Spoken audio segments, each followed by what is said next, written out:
inspirante. Nous avons créé ce parcours destiné à la jeunesse française.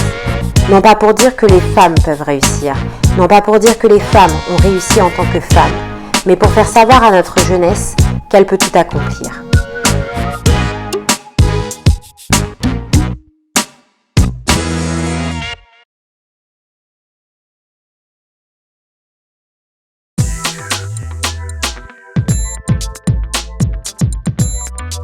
D'abord, merci pour votre invitation. Je suis très flatté et honoré d'être un des premiers hommes à figurer sur Inspirante ou dans Inspirante, à être inspiré par Inspirante. Moi, je viens d'une banlieue populaire, de Pantin, en Seine-Saint-Denis, qui, quand j'étais grandi, était une banlieue ouvrière, où on arrivait à sortir, si je puis me permettre, par l'école laïque et républicaine. Donc je suis un pur produit de l'école républicaine, laïque, mixte évidemment, et de la bibliothèque municipale. M'a permis ensuite, beaucoup plus tard, de rentrer à l'université de droit, à Paris 2 à Sas, pas très loin du cabinet où on se trouve aujourd'hui, d'y faire ce qu'on appelait un DEA. On a l'impression que c'est la préhistoire, mais ça serait l'équivalent d'un Master 2, aujourd'hui, de propriété intellectuelle. J'ai fait en parallèle une licence d'information et de communication à l'Institut français de presse. Et j'ai terminé mes études en allant faire l'équivalent d'un Master 2 un peu plus avancé à l'université de Louvain en Belgique, dans ce qui était la préfiguration du programme Erasmus. Il n'existait pas encore et qu'on testait.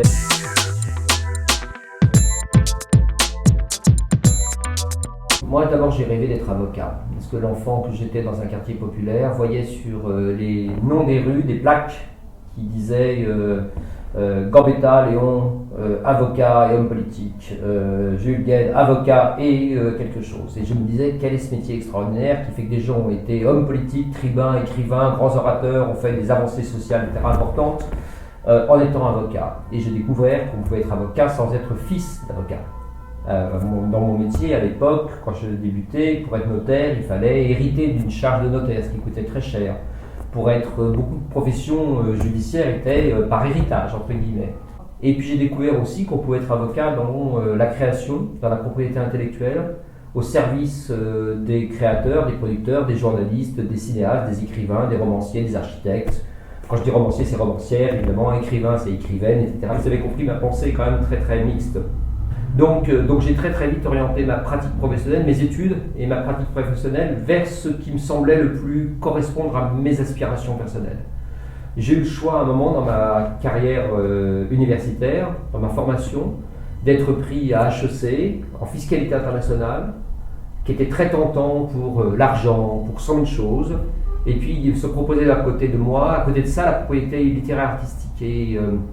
Et le hasard a voulu que, pas le hasard, il faisait que la rentrée à HEC était avant les résultats d'admission dans le diplôme final, le seul qui existait en France de propriété littéraire artistique dont je rêvais. Alors je me suis dit, bon, tu ne sais pas si tu vas l'avoir, alors pour l'instant on va à HEC puisque tu as l'immense bonheur et privilège d'être pris à HEC, même si tout ça a l'air très triste. Très loin de la création culturelle, sans doute formidable, mais qui ne me faisait pas rêver. Je suis allé à HEC et au bout d'une journée, je me suis aperçu que ça n'était pas ce que je voulais être. Et donc j'ai attendu en espérant, et c'est arrivé, que la propriété intellectuelle allait m'ouvrir ses bras. Ça a été le cas 2 semaines plus tard. Je ne sais pas ce qui serait passé si je n'avais pas été pris à côté. Je pense que j'aurais rebondi. J'ai toujours travaillé en parallèle de mes études. J'ai travaillé depuis l'âge de 19 ans pour payer mes études. Donc je suis assez déterminé et volontariste. Voilà. Et je pense que c'est la caractéristique principale qu'il faut faire passer.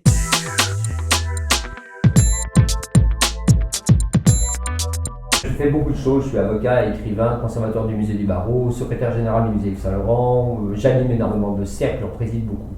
Donc le matin, je suis concentré chez moi pour préparer les quelques petites choses que je n'ai pas encore préparées déjà en amont. Et donc je prépare notre entretien, je regarde, ce n'est pas le moment le plus difficile comme vous l'imaginez de ma journée, heureusement, mais je prépare demain matin, je plaide une très importante affaire. Évidemment, ça fait plusieurs jours que je suis penché sur le dossier pour le réapprendre. Je l'ai appris au moment où il était à l'instruction, il revient maintenant après quelques mois d'attente pour être jugé.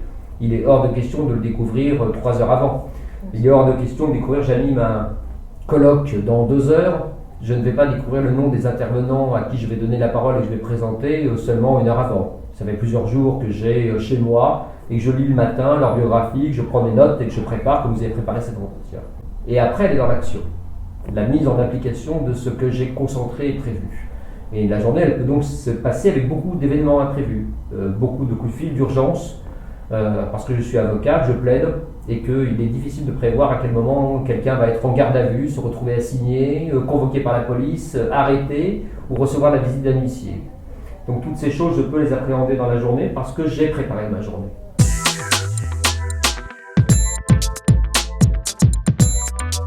C'est une journée qui se termine également à nouveau par la contemplation, mais le repli vers la lecture, le repli vers les œuvres d'art, la lecture de livres classiques. Je regarde, je continue à collectionner beaucoup l'art africain, l'art en général, les livres anciens, mais chaque jour, je relis un livre sur l'art, donc je refeuillette les images, donc je relis les textes de ma bibliothèque, que j'ai déjà lu, pour me réimprégner de ce que ça veut dire et le regarder avec un regard différent du moment où je l'ai acheté, il y a 15 ou 20 ans, ou 2 ans, ou 3 ans. Parce que c'est l'expérience, le recul et la capacité de maturation qui permettent de valoriser et d'en tirer le meilleur. Voilà. Et je suis un amoureux du travail, j'aime beaucoup travailler et j'ai l'immense chance d'avoir transformé en travail tout ce qui pouvait m'intéresser. L'art africain me passionne, j'ai fini par écrire 3 livres sur le sujet. La liberté d'expression me passionne, je suis devenu avocat dans ce sujet, j'écris des livres sur cette question, j'écris des articles, j'ai enseigné beaucoup.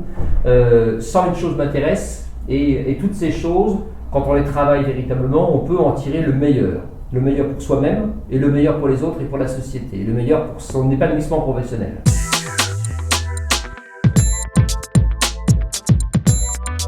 Alors moi j'ai une position particulière, je suis un homme, mais j'ai 2 associés EES, femmes, nous sommes 3 associés dans ce cabinet, 2 femmes, 1 homme. J'appartiens à un univers professionnel, le droit, qui est majoritairement féminin aujourd'hui. 60% des avocats sont des avocates, 60% des juges sont des magistrates. La littérature dans laquelle je baigne est majoritairement achetée et lue par des femmes. Les patrons des maisons d'édition sont désormais majoritairement des patronnes. Donc je vis dans, on va dire, 2 parties de la société où les femmes ont enfin la place qu'elles méritaient, ou en tout cas ont même une représentation sans doute plus importante que leur représentation mathématique ou arithmétique. C'est-à-dire, et en même temps, je m'en inquiète toujours parce que là où on cède de la place, entre guillemets, aux femmes, il ne faut pas nécessairement y voir un combat pour l'égalité gagnée, il faut s'inquiéter de la paupérisation d'un métier. Quand on laisse les hommes cèdent la place à une femme au sein d'un conseil d'administration dans une entreprise, on peut trouver ça formidable qu'il y ait une avancée, et il faut toujours se dire qu'est-ce que ça cache, est-ce que ça veut dire que ce métier est moins valorisé, moins bien payé, moins en vue, moins prometteur. Je me fais ces réflexions parce que la justice, son lustre est important, mais il est moins important que par le passé, son budget est moins important, les métiers de la culture sont des métiers moins bien payés que l'industrie ou la chimie ou l'automobile. Et donc, quand il y a plus de femmes au barreau, plus de femmes dans l'édition, je me suis toujours demandé, est-ce que c'est parce que c'est moins payé, que c'est moins bien, et donc les hommes cèdent la place parce qu'ils préfèrent aller vers des terrains plus abondants. Et vous avez obtenu une réponse à ces interrogations ? C'est une interrogation permanente, c'est un danger qu'il faut toujours guetter, en se disant c'est formidable de faire rentrer des femmes au conseil d'administration ou au conseil de l'ordre du barreau de Paris où j'ai siégé. Quand j'y suis rentré, il y avait très peu de femmes. Donc quand j'ai été élu, il y avait 1/3 d'élus femmes alors qu'elles représentaient déjà 60% de la profession. Donc il y avait un problème. Mais j'ai eu la chance d'avoir une bâtonnière, c'est-à-dire d'être élu sous la présidence au barreau de Paris d'une femme, Christiane Ferrand-Schul, qui était la 2e femme bâtonnière de cette profession, avec 30 000 avocats à réglementer, en tout cas à diriger. Et il y a une chose importante pour laquelle moi je suis en faveur, on s'est posé la question de cette distorsion. 1/3 de femmes dans la représentation, 60% dans les troupes, il y a manifestement un problème.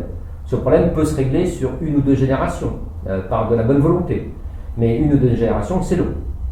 Et les aspirations de la jeunesse, que je peux comprendre, les aspirations d'égalité, elles ne marchent pas si vous dites aux gens, dans 50 ans, vous aurez votre place parce que naturellement, la société aura évolué.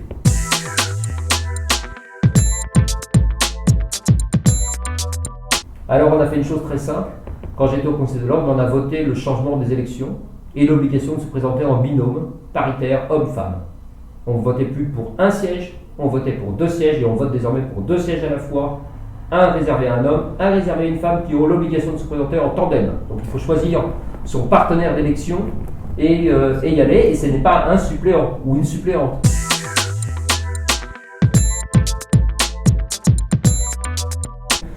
Je crois beaucoup à l'état de droit. Je crois beaucoup à aux efforts qu'il faut faire en permanence pour changer la société, qu'elle ne changera pas toute seule. Et je crois beaucoup à la possibilité de changer ça par le droit et par la règle. En l'occurrence, ce que je vous explique, c'est une règle électorale qu'on a changée. Et je crois à ça. Je crois à ça par un rapport de force qui est le droit, pas par le rapport de force de l'invective. Je crois à la possibilité de changer le droit, éventuellement, quand il ne va pas, en utilisant le droit.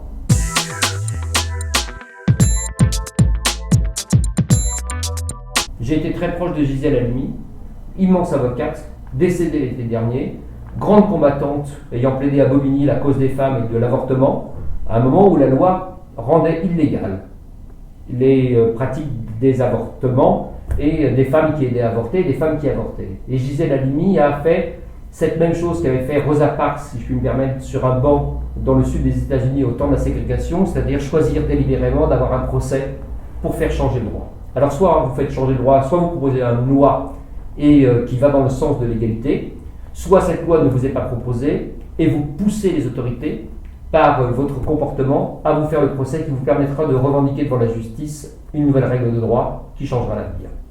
Voilà. C'est très volontaire et c'est toujours légaliste, entre guillemets. Vous vous placez éventuellement dans l'illégalité, non pas pour faire du tort aux autres, mais pour que les autres réagissent, vous poursuivent, et d'un seul coup vous dites, mais dis donc, il y a quelque chose qui clochette dans cette règle. Un dernier exemple, la première femme, on va dire, au barreau de Paris, Jeanne Chauvin, est une femme qui demande son inscription au barreau à une époque où il n'y a que des hommes. Et elle dit, j'ai un titre de docteur en droit que j'ai obtenu à l'université, je ne vois rien dans vos textes qui m'interdit d'être avocate et de prêter serment, je vous demande mon admission au barreau. Le barreau, le conseil de l'ordre du barreau de Paris, lui refuse, en objectant qu'elle est une femme. Et elle réplique, non pas en allant manifester, mais en leur faisant un procès. En leur disant, rien dans votre propre règle n'interdit à une femme d'être avocate. Et le barreau de Paris sera obligé, avant même de perdre son procès, d'admettre Jeanne Chauvin, qui deviendra la première femme à être avocate. Elle sera suivie, heureusement, de beaucoup d'autres, mais il y aura donc l'utilisation du droit contre ceux-mêmes qui le revendiquaient pour pouvoir changer et bouger cette règle. Et je trouve toujours admirable cet exemple d'une femme qui utilise son savoir juridique pour retourner la règle de droit contre ceux qui veulent lui opposer parce qu'ils en font une lecture erronée ou passéiste.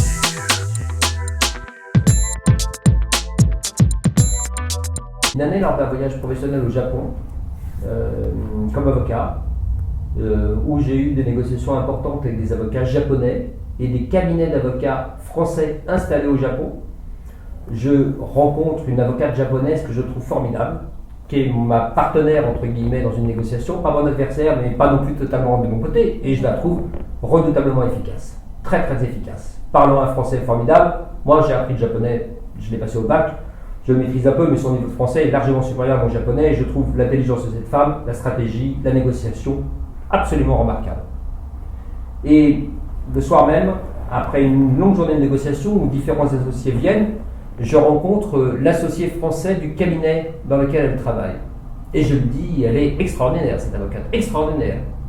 Et je lui dis, pourquoi vous ne la prenez pas comme associée? Et il me dit, mais parce que c'est une femme. Et il y a posé comme une évidence un refus absolu de reconnaître les compétences et les qualités d'une femme parce qu'elle est une femme.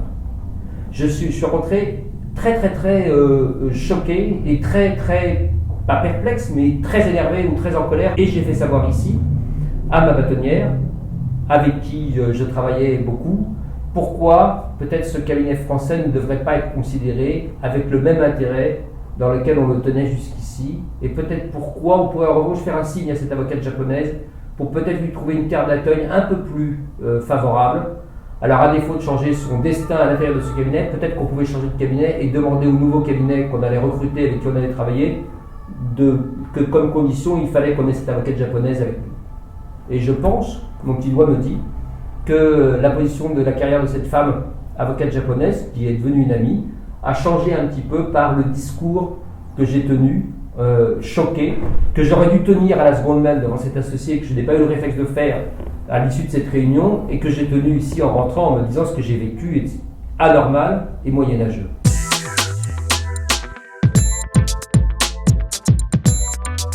Je suis très heureux d'être aujourd'hui dans une profession malgré tout où il y a eu à nouveau l'année dernière une bâtonnière, où aujourd'hui la Cour de cassation, la plus haute juridiction de France, est dirigée par une femme, où il y a des femmes à des postes de responsabilité, sans que cela soit désormais une question ou un enjeu, c'est-à-dire une chose normale, naturelle, comme cela aurait dû être le cas il y a déjà bien longtemps.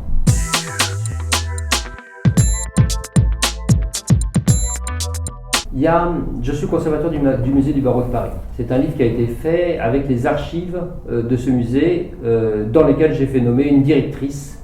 J'en suis le conservateur, je suis un homme, mais je trouvais que la femme qui travaillait à mes côtés et qui n'avait pas le même statut méritait largement d'être directrice. Donc nous avons essayé de faire non pas un tandem paritaire, mais presque, avec Cindy Gérassi, que j'aime beaucoup et qui est toujours avec qui je travaille sur un pied, je pense, d'égalité. Et ce livre est venu naturellement parce que quand on travaille sur l'histoire de la justice, on se rend compte d'abord de cette histoire que je vous ai racontée sur Jeanne Chauvin, l'arrivée au barreau. Ne pas oublier surtout que la plupart des grands procès criminels ont été jugés jusque après la Seconde Guerre mondiale par des hommes. Pourquoi ? Parce qu'un jury populaire, c'est un jury tiré au sort sur les listes électorales. Et que par conséquent, quels qu'aient été ceux qui aient été jugés, des hommes, des femmes, quels qu'aient été ceux qui plaidaient en leur faveur, des hommes et puis des femmes à partir du début du XXe siècle, tous ces gens se retrouvaient devant un jury uniquement masculin. 3 magistrats professionnels, 9 jurés tirés au sort, et ces 9 jurés étaient immanquablement, puisqu'ils venaient, c'était des électeurs, forcément des hommes. Or, il y a des affaires qui mériteraient non pas d'être embrassées par une cause féministe, mais simplement d'être regardées par une représentation de la société ou de la nation qui est supposée être un jury populaire. Le sens d'un jury populaire, c'est de représenter la société. Des hommes, des femmes, des noirs, des blancs, des enfants d'immigrés, des enfants de berrichons, des charpentiers, des intellectuels, des ouvriers, des médecins, des savants, de tout. C'est-à-dire par principe tous ceux qui sont volontaires pour voter, qui se sont inscrits sur une liste électorale et qui veulent être citoyens de cette société. Et donc jusqu'en 1946, les femmes n'ayant pas eu le droit de voter, elles ne pouvaient donc pas être inscrites sur les listes électorales, elles ne pouvaient donc pas être jurées. Et il y a là donc un monde insensé qu'on regarde comme si c'était le Moyen-Âge ou l'Ancien Régime, qui moi m'a fasciné et que je voulais raconter. Et raconter cette évolution, ce bouleversement, cette première révolution qui a eu lieu dans la justice avec l'arrivée des femmes au barreau, avec l'arrivée des femmes magistrates et enfin l'arrivée des femmes comme simples jurés tirés au sort sur une liste électorale parce qu'enfin elles avaient le droit d'être inscrites et d'aller voter.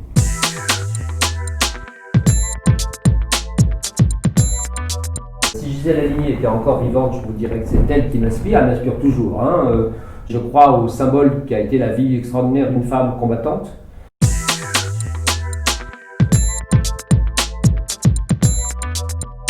Christiane Ferralschul, dont je dresse le portrait dans ce livre. Elle est actuellement présidente du Conseil national des barreaux. Elle a été ma bâtonnière comme avocat et comme membre du Conseil de l'ordre. J'ai été plus qu'honoré de la servir et de travailler sous son commandement. Elle est aujourd'hui la présidente d'une institution qui représente tous les avocats et avocates français. Elle leur a terminé son mandat au mois de décembre. Et je suis persuadé que parce qu'elle a la cinquantaine d'années, qu'il lui reste devant elle plusieurs mandats importants à accomplir. C'est une déclaration, non pas d'amour, mais une déclaration d'amitié et d'admiration pour une femme qui m'inspire. J'ai 2 filles. L'une d'entre elles a 15 ans aujourd'hui. Ce 22 octobre, jour de l'enregistrement de notre interview. Merci, je lui transmettrai.